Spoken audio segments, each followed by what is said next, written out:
Now it is time for your sports chat for a Thursday. Rugby League's fiercest rivalry returned to the field last night with the men's State of Origin series. We've got NZ Herald sports reporters Bonnie Jansen and Christopher Reive here to break it down. Good morning, guys. Morena. Good to have you in. Now, what happened last night, Bonnie?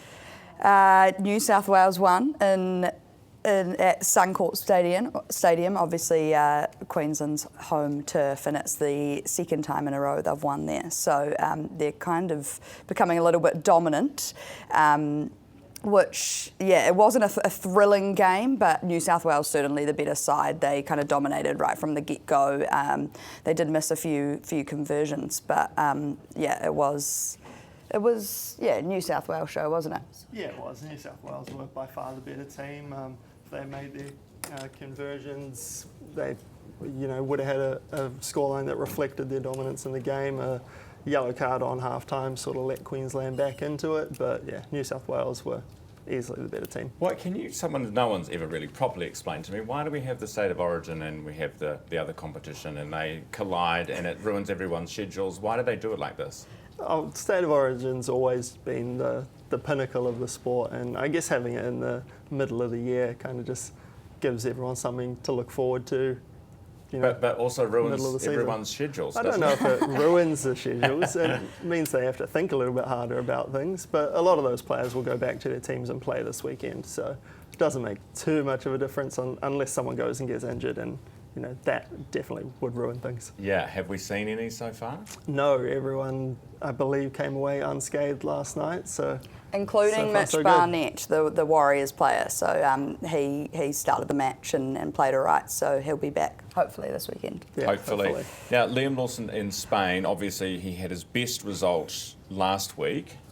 What do you think is going to happen this time around? Yeah, well, I think this is a big test for Liam. Personally, I feel like there's been a lot of excuses for his performance right now. He's obviously underwhelmed a lot of Kiwi fans, probably himself. So he had a great result last weekend, and now I kind of look at it like this is make or break. Is he the real deal, or was that just a good run last weekend? Mm.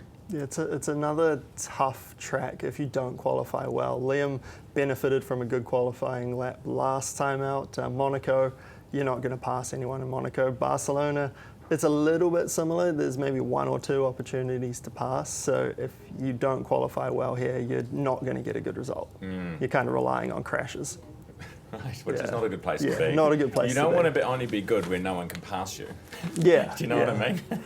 Hey, nice story on the back page of the New Zealand Herald this morning, Bonnie. Yes, thank you. Yeah, no, allegedly New Zealand football didn't interview a single woman for their Football Ferns head coach role. And, while we don't want just a token female in a role, it's important, to get that. Is that saying that they weren't any good enough? I mean, that's basically what they're saying. They weren't up to standard, so why bother interviewing?